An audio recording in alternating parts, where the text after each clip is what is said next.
স্বাগত নিউজ 24 সকাল 10টার সংবাদে আপনাদের সঙ্গে আছি আমি তাসনিমে জান্নাত অর্থী। নির্বাচন মানেই যেন সহিংসতা আর হানাহানি। দুই দফা নির্বাচনে মারা গেলেন ৩৫ জন। নির্বাচন কিংবা দলীয় ব্যবস্থাপনা কোনো কিছুই পারছে না এই অরাজকতা বন্ধ করতে।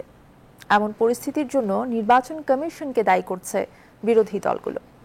আর নির্বাচন বিশ্লেষকরা মনে করেন ফায়দা ভিত্তিক রাজনীতি, দলীয় প্রতীকে নির্বাচন এবং বিতর্কিত নির্বাচন কমিশন এমন বিশৃঙ্খল পরিস্থিতির জন্য দায়ী। বিস্তারিত হাবিবুল ইসলামের রিপোর্টে। দেশের বিভিন্ন এলাকায় ধাপে ধাপে চলছে ইউপি নির্বাচন, কিন্তু এক সময়ের উৎসবমুখর নির্বাচন আর চোখে পড়ে না তেমন। নির্বাচন মানেই যেন মারামারি, হানাহানি একটি নিয়মে পরিণত হয়েছে। শুধু নির্বাচনের দিনে সহিংসতায় মৃত্যু হয়েছে অন্তত 7 জনের। দ্বিতীয় ধাপে মৃত্যুর সংখ্যা 25 ছাড়িয়েছে।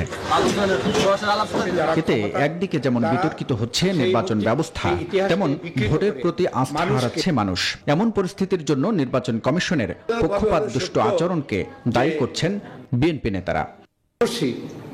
এদেশে পূর্ণাঙ্গভাবে গণতন্ত্র পুনঃপ্রতিষ্ঠা করতে হবে, আর আজকে যারা ক্ষমতায় তারা বারবার গণতন্ত্রের হত্যা করেছে। আর নির্বাচনী সহিংসতাকে দুঃখজনক উল্লেখ করে আইন শৃঙ্খলা বাহিনীকে দায়িত্ব দেওয়ার কথা জানান আওয়ামী লীগ নেতারা। আমাদের এই ব্যাপারে থেকে আইন শৃঙ্খলা বাহিনীকে নির্দেশনা দেওয়া আছে, দলীয়ভাবে আমরা কঠোর নির্দেশনা দিয়েছি। একজন প্রার্থীর বিপরীতে তখন দলের একজন প্রার্থী দাঁড়িয়ে যাচ্ছে, এটা একটা বড় সমস্যার আমরা দেখতে পাচ্ছি। তো আমরা চেষ্টা করছি এটা সাংগঠনিকভাবে যতটা সম্ভব নিয়ন্ত্রণ করা যায়। আর সুজন সম্পাদক বদিউল আলম মজুমদার বলছেন, ব্যক্তি স্বার্থে রাজনীতির ধারণা থেকে বের হওয়ার পাশাপাশি নিরপেক্ষ নির্বাচন কমিশন গঠন করা জরুরি। না হলে স্থানীয় সরকার ব্যবস্থা ধ্বংসের পথে পা বাড়াবে। এইসব পদ পদবি পাওয়ার জন্য প্রার্থীরা মরিয়া, তারা সহিংসতা লিপ্ত হইতে দ্বিধা করে না।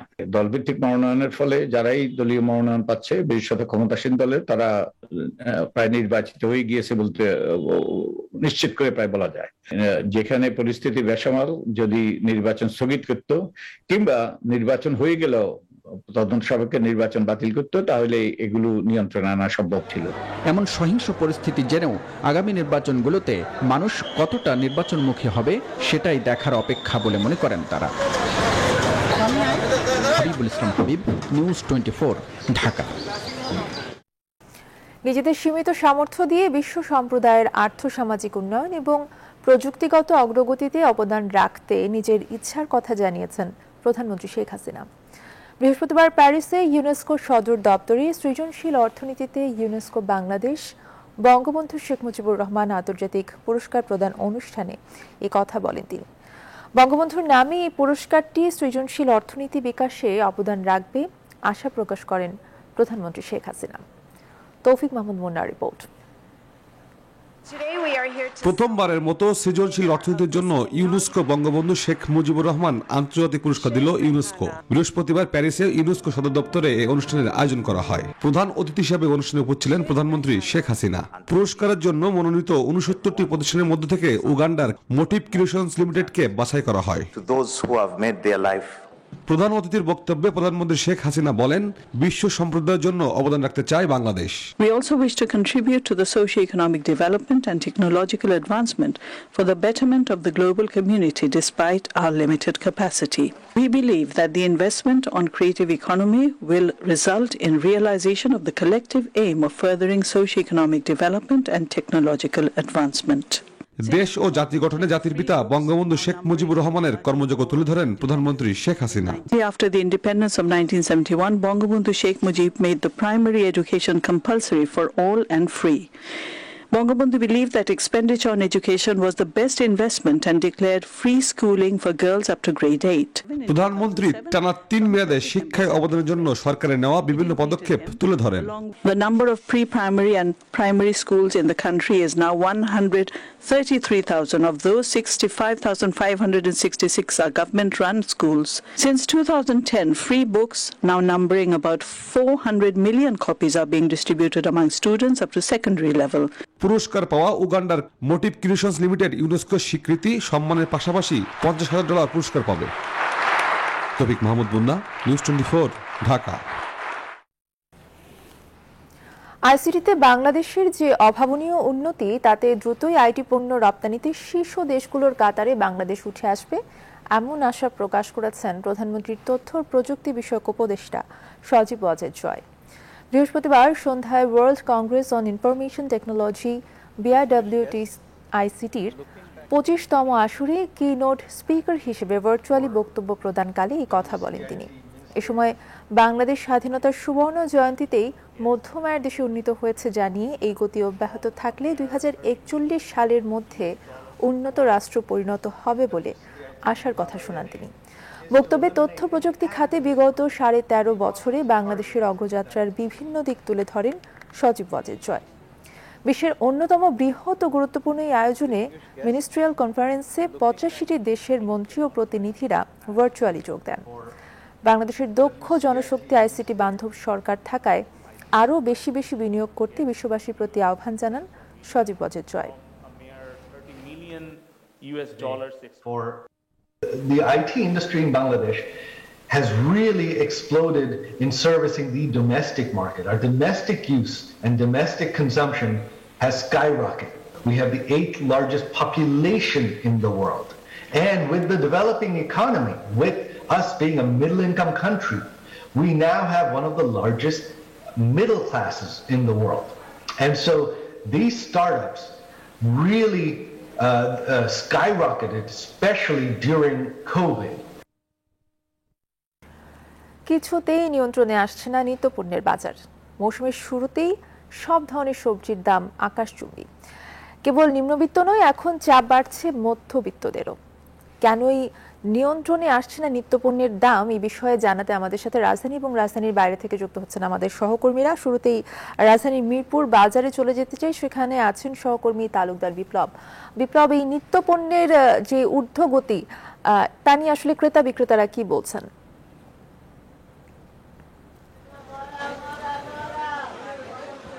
যে অর্থে আমি রয়েছে এই মুহূর্তে রাজধানীর মিরপুর 6 নম্বর সিটি কর্পোরেশন কাঁচা বাজারে, এবং এই কাঁচা বাজারে যে আজকে যে বাজারের সার্বিক অবস্থা, সে সার্বিক অবস্থা আমি যতটুকু জানতে পেরেছি যে বিশেষ করে বাজারে যে নিত্যপণ্যের যে দাম, সেই দাম কিন্তু গত এক সপ্তাহের যে ব্যবধানে কিছু পণ্যের দাম কিন্তু কিছুটা কমলেও কিন্তু অনেক পণ্যের দাম কিন্তু এখনো কিন্তু সেই আগের অবস্থায় রয়েছে। বিশেষ করে যে মুরগির দাম, সেই মুরগির দাম গত সপ্তাহের ব্যবধানে 10 থেকে 15 টাকা কেজিতে কমেছে এমনটি বলছে বিক্রেতারা। এবং একই সাথে যেই মাছের বাজার, সেই মাছের বাজারের কথা যদি বলি, আপনি জানেন যে যেহেতু সপ্তাহে শুক্রবারে কিন্তু মাছের দাম একটু কিন্তু বেশি থাকে, এবং এখানে ক্রেতাদের সমাগম বেশি হওয়ার কারণে কিন্তু মাছের দাম নিয়ে যারা বিক্রেতা রয়েছে তারা বলছে যে আজকে একটু দাম বেশি হচ্ছে। মাছের দাম গত এক সপ্তাহের ব্যবধানে কিরকম দাম?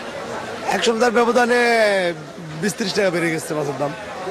জি, 20-30 টাকা। শুক্রবার দামটা একটু বেশি হয়, শুক্রবার একটু দামটা বেশি হয়, সব কাস্টমারগুলো আসে এখানে একটু বেশি আর কি। তো এছাড়া যে তরিতরকারি রয়েছে, সেই তরিতরকারির ক্ষেত্রেও কিন্তু কিছু তরিতরকারির দাম কমলেও কিন্তু শীতের তরিতরকারিগুলোর দাম কমলেও কিন্তু অনেক তরিতরকারির দাম কিন্তু আগের অবস্থায় রয়েছে এমনটি বলছে বিক্রেতারা। একটু জানতে চাচ্ছি গত এক সপ্তাহের ব্যবধানে তরিতরকারির দাম কেমন কমেছে? দাম এই সপ্তাহে মোটামুটি একটু কম। যেমন গত সপ্তাহে মনে করেন আমরা সিম ছিল একটু বেশি, এই সপ্তাহে কম। ঠিক আছে, গত সপ্তাহে হচ্ছে 120, এই সপ্তাহে মনে করেন 100 টাকা কেজি। তো এখন আগে এই যে আর সামনের সপ্তাহে গেলে আরো কমবে। ঠিক আছে, যে কাঁচামাল আমদানি হইতেছে, নতুন সবজি যা আছে সব নামতেছে। এই সামনের সপ্তাহে গেলে আপনার মনে করেন এক সপ্তাহে গেলে আরো সবজি আর দাম আরো কমে যাবে। ধন্যবাদ। অর্থেই তো কাঁচা তরিতরকারির দাম, যেহেতু শীতের মৌসুমে এই কাঁচা তরিতরকারির দাম ধীরে ধীরে কমছে এমনটি বলছে বিক্রেতারা, এবং অন্যান্য যেই নিত্যপণ্য রয়েছে সেগুলো কিন্তু দাম কমছে বাড়ছে এমনটি অবস্থায় কিন্তু রয়েছে। তো এই মুহূর্তে চলে যাবো আমরা কুষ্টিয়াতে, সেখানে রয়েছে জাহিদ, সেখানকার অবস্থা জানবো আমরা।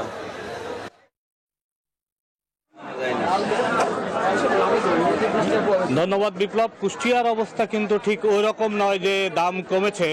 যেগুলোর আগে নিত্যপণ্যের দাম বৃদ্ধি ছিল সেগুলো সেই বৃদ্ধির অবস্থাতেই আছে, বরং প্রতি সপ্তাহে নতুন করে পণ্যের দাম বাড়ে এবং ক্রেতারা বলছেন যে আসলে কিছুই কিনতে পারছেন না তারা, যেটা ধরছেন সেটাই তার দাম বেশি। যেমন এই সপ্তাহে বেগুনের দাম বেড়েছে এবং সোনালী মুরগি সেটার দামও কিন্তু বেড়েছে, এবং যে অন্য পণ্য যেগুলো ছিল মরিচ, গাজর এবং অন্যান্য সবজি যেগুলো সেগুলো সবই দাম কিন্তু আসলে সেই বর্ধিত দামেই বিক্রি হচ্ছে। আমি একজন সাথে কথা বলবো। কি কিনতে পাচ্ছেন? না, কিনতে পারছি না, যে ঝোলা হাতে করে নিয়ে ঘুরে বেড়াচ্ছি, বিভিন্ন জায়গায় যাচ্ছি, পণ্যের দাম বেশি রকম দেখলাম, এবার আর এক রকমের দেখছি। আসলে আমাদের খুব কষ্ট, আমরা নিরীহ মানুষ, গরিব মানুষ, আমরা এত দাম, পণ্যের দাম বাড়লে আমরা কি করে চলবো? আমাদের তো চলার একটা গতি থাকা লাগবে। 2 বছর করোনা গেছে, আমাদের খুব কষ্ট। শুনছিলেন আসলে ক্রেতাদের কিন্তু একেবারে নাভিশ্বাস অবস্থা, তারা আসলে কিনতে পারছেন না। দীর্ঘমেয়াদী একটি মূল্য স্ফীতির মধ্যে চলছে। আমি কৃষক পর্যায়ে খোঁজ নিয়েছি, তারা বলছেন নতুন করে ডিজেলের মূল্য বৃদ্ধির কারণে আবার উৎপাদন খরচ যেমন বাড়বে, পরিবহন খরচ বাড়বে, আরও বাড়তে পারে এসব নিত্য পণ্যের দাম। এই ছিল কুষ্টিয়া থেকে আমার কাছে সবজির বাজার এবং নিত্য পণ্যের বাজারের পরিস্থিতি। আমি চলে যাব চট্টগ্রামের খবর জানতে, সেখানে আছেন আমাদের সহকর্মী মুমু জানাবেন চট্টগ্রামের পরিস্থিতি।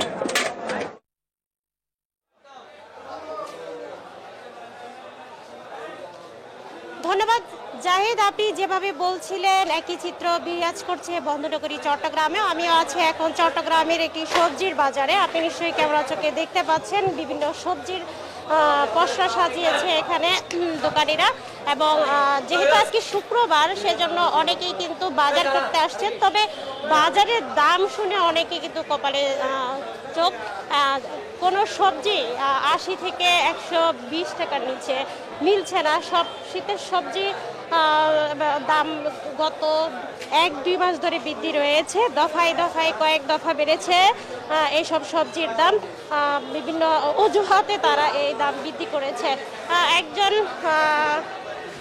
বিক্রেতা আছেন, তার সাথে একটু কথা বলতে চাই। কোন সবজি কত দরে বিক্রি হচ্ছে?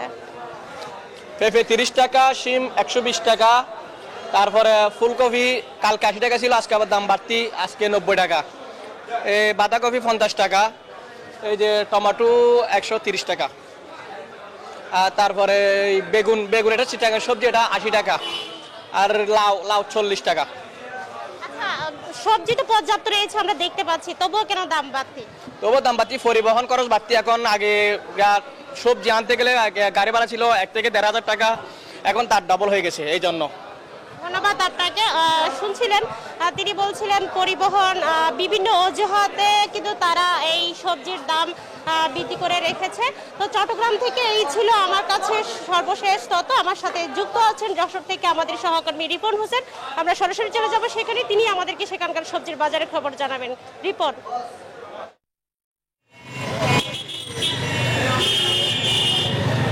ধন্যবাদ প্রিয় সহকর্মী আপনাকে। আমি রয়েছি যশোরের বড় বাজারে। এই বড় বাজারের সবজির দাম কিন্তু বাড়ছেই। আপনি জানেন যে যশোরের সবজির যে ভরা মৌসুম চলছে, সেই ভরা মৌসুমে যে বাজারগুলো রয়েছে সেই বাজারে দিন গেলে সবজির দাম বাড়ছে। আজকেও প্রতি সবজি 50 টাকার নিচেই এমন কোনো সবজি না যে বিক্রি হচ্ছে। আপনি জানেন যে ডিজেলের দাম বৃদ্ধির কারণে যারা ব্যবসায়ীরা রয়েছে তারা বলছেন যে উৎপাদন খরচ এবং ডিজেলের দাম বৃদ্ধির কারণে তাদের পরিবহন খরচ বাড়ানোর কারণে এই দামটি বেড়ে রয়েছে। কারণ শীত মৌসুমে সবজির দাম কম থাকে সাধারণত, আমরা দেখি সেটা আরো বৃদ্ধি পাচ্ছে। আমি ব্যবসায়ীর সাথে একটু কথা বলতেছি, আপনার কাছে একটু জানতে চাই আজকে কি কি দামের সবজি বিক্রি হচ্ছে? এই মূলো মনে করেন যে 30 টাকা কেজি বিক্রি হচ্ছে, পাতাকপি 40 টাকা কেজি, বেগুন 60 টাকা কেজি, তারপরে ফুলকপি একটু কমেছে 60 টাকা কেজি বিক্রি হচ্ছে, তারপরে পেঁপে 20 টাকা থেকে 15 টাকা, জলপাই আপনার 30 টাকা কেজি, উস্তে এরকম 80 টাকা কেজি, সিম এরকম 100 টাকা কেজি, টমাটো 100 টাকা কেজি বিক্রি হচ্ছে, কাঁচামরিচ 30 টাকা পোয়া, 120 টাকা। দাম বেশি হওয়ার কারণ কি? দাম বেশি হওয়ার কারণ মালের আমদানি কম, এই জন্য দাম বেশি। এখন কিছু কিছু মালের দাম কমে গেছে আর কি, মালের আমদানি বেশি হলে আবার দাম কমে যায়। ধন্যবাদ আপনাকে। শুনছিলেন যে তারা বলছিলেন মালের যে পণ্য রয়েছে সেই পণ্যের উৎপাদন কম থাকার কারণে দাম বৃদ্ধি পেয়েছে। তো সব মিলিয়ে ছিল যশোরের বড় বাজার থেকে আমার কাছে সর্বশেষ ফিরছে আমাদের আর এক সহকর্মী রয়েছে বগুড়ায়, বাবু, সেখানকার খবর জানবো। বাবু।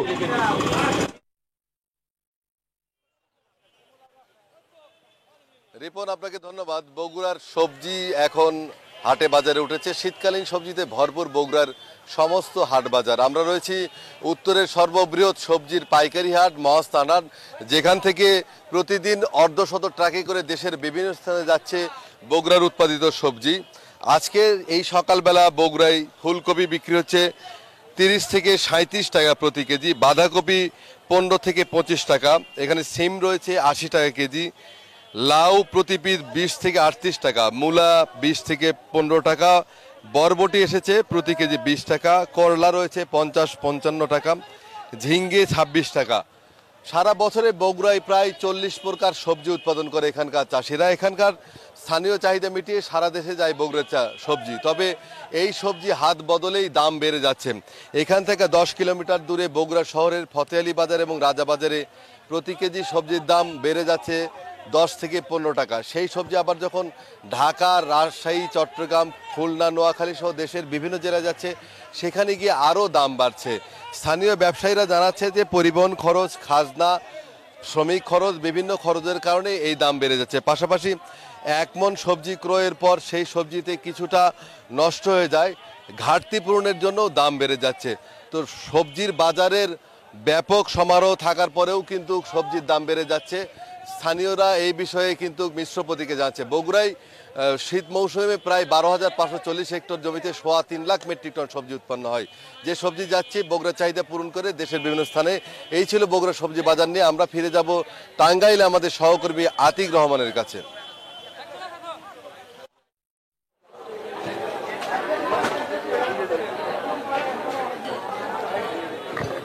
ধন্যবাদ।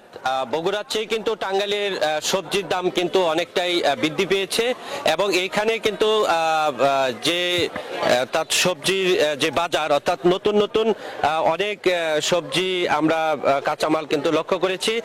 যে সবজি অর্থাৎ এখন কপি বর্তমানে কিন্তু 80 টাকা কেজিতে বিক্রি হচ্ছে এবং বেগুন 80 টাকা এবং সিম কিন্তু 100 টাকা কেজি বিক্রি হচ্ছে। আসলে বলা চলে যে কয়সীমার অর্থাৎ মধ্যবিত্ত এবং নিম্নবিত্ত মানুষের কয়সীমার যে নাগালে একদম নেই বললে চলে।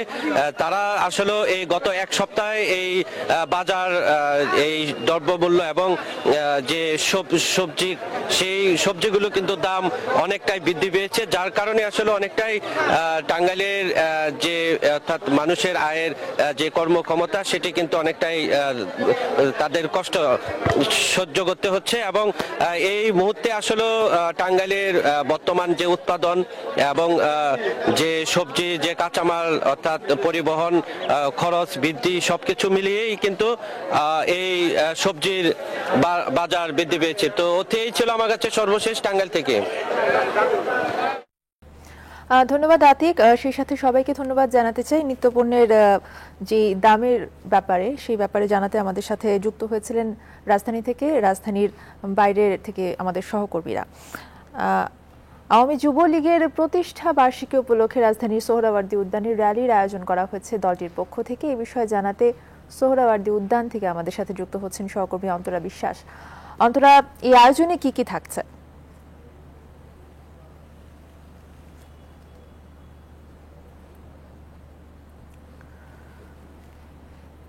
দর্শক, আওয়ামী যুবলীগের প্রতিষ্ঠা বার্ষিকী উপলক্ষে অন্তরা বিশ্বাস আছে আমাদের সাথে। এখানে কিন্তু যুবলীগের যে র্যালিটি শুরু হবার কথা, সেই প্রস্তুতি চলছে এবং অনেকেই কিন্তু সেই র্যালিতে যোগ দেওয়া শুরু করেছে। আপনি নিশ্চয়ই দেখতে পাচ্ছেন অগণিত মানুষ এখানে জড়ো হয়েছেন এবং এরই মধ্যে যুবলীগের চেয়ারম্যান শেখ ফজলে শামস পরশ তিনিও এখানে এসে উপস্থিত হয়েছেন। কিছুক্ষণের মধ্যেই র্যালিটি শুরু হবে এবং আপনি নিশ্চয়ই জানেন যে আজকে 49তম প্রতিষ্ঠা বার্ষিকী যুবলীগের এবং সেই উপলক্ষেই তাদের এই র্যালিটি মূলত এখান থেকে শুরু হয়ে চলে যাবে একেবারে ধানমন্ডি 32 নম্বরে এবং ধানমন্ডি 32 নম্বর পর্যন্ত তারা এই যে ছোট ছোট ট্রলি বা ট্রাক রয়েছে, সেই ট্রাকে করে কিন্তু তারা যাবেন এবং এই রওনা দেওয়ার যে বিশেষ আয়োজন সেটি কিন্তু বেশ সকাল থেকে শুরু হয়েছে। আপনি নিশ্চয়ই দেখতে পাচ্ছেন যে অগণিত গাড়ি রয়েছে এখানে এবং এই গাড়িগুলোই কিন্তু আসলে মূলত র্যালি নিয়ে ধানমন্ডি 32 নম্বরের দিকে যাবে এবং সেখানে তারা ফুল দেবে। আপনাকে আরেকটি বিষয় জানাতে চাই যে এই যে আয়োজন আয়োজন এটি কিন্তু প্রতি বছরই হয়ে থাকে, কিন্তু গত বছর করোনার কারণে তাদের এই আয়োজনে কিছুটা ভাটা পড়েছিল। কারণ গত বছর আসলে এত আয়োজন করে আসলে কোনো ধরনের প্রতিষ্ঠাবার্ষিকী পালন করবার মতো অবস্থা ছিল না করোনা ভাইরাসের কারণে। তাই গত বছর কিন্তু তারা সেটি আসলে করেনি।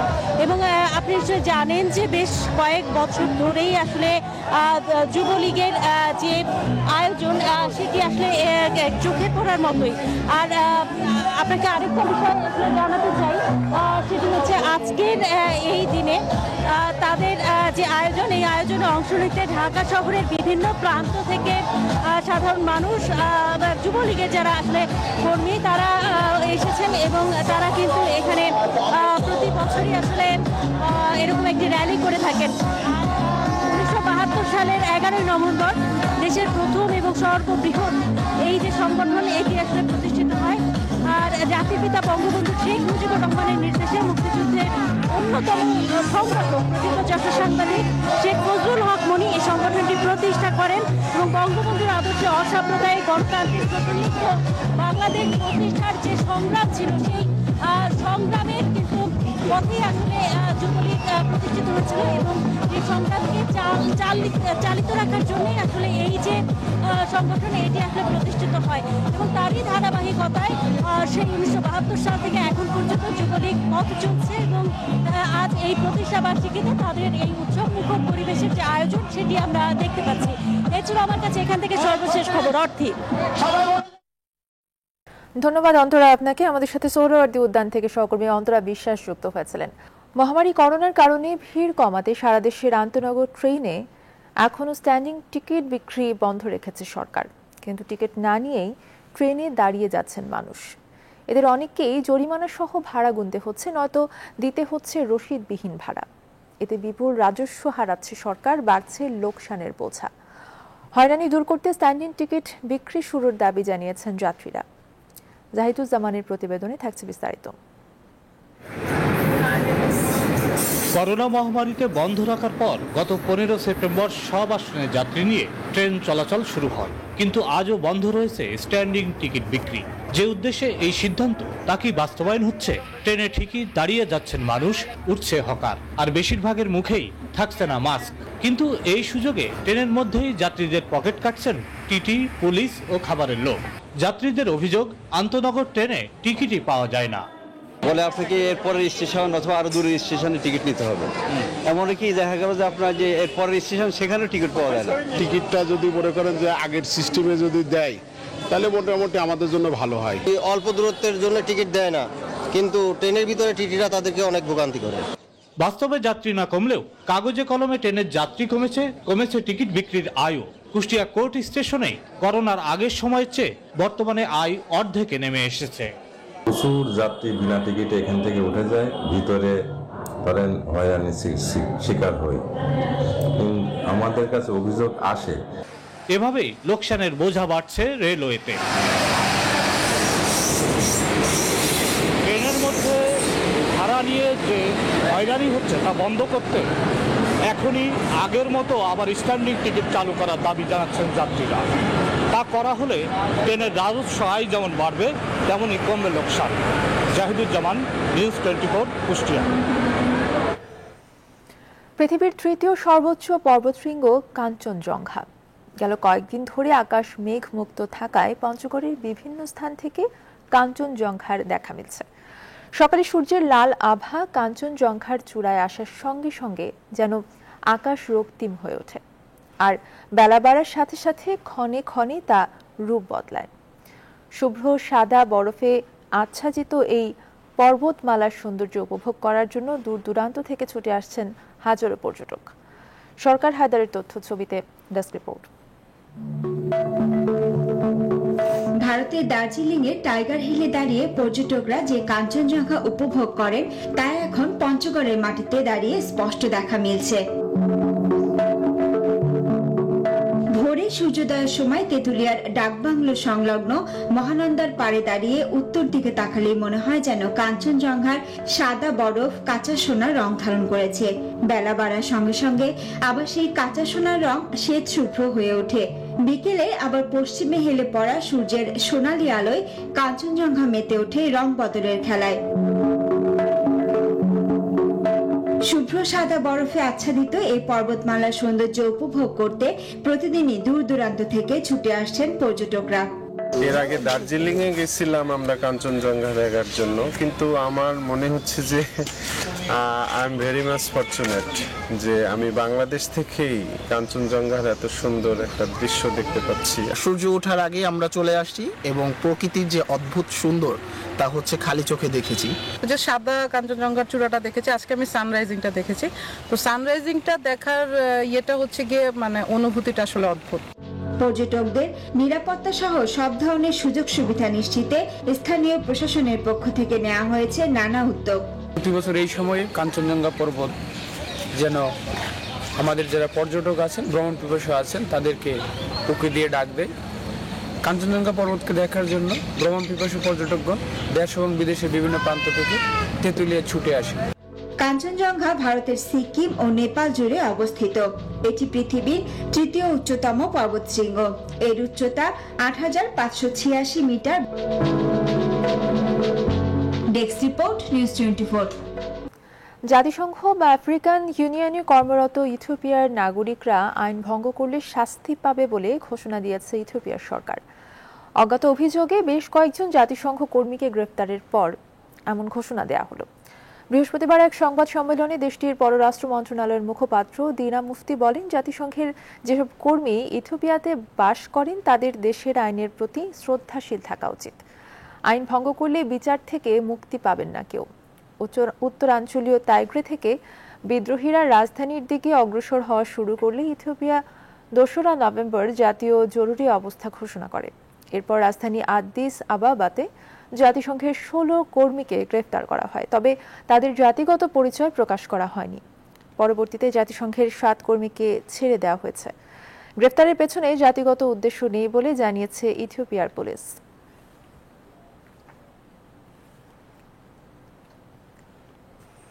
এই ছিল এখনকার আয়োজন। এতক্ষণ সঙ্গে থাকার জন্য ধন্যবাদ সবাইকে।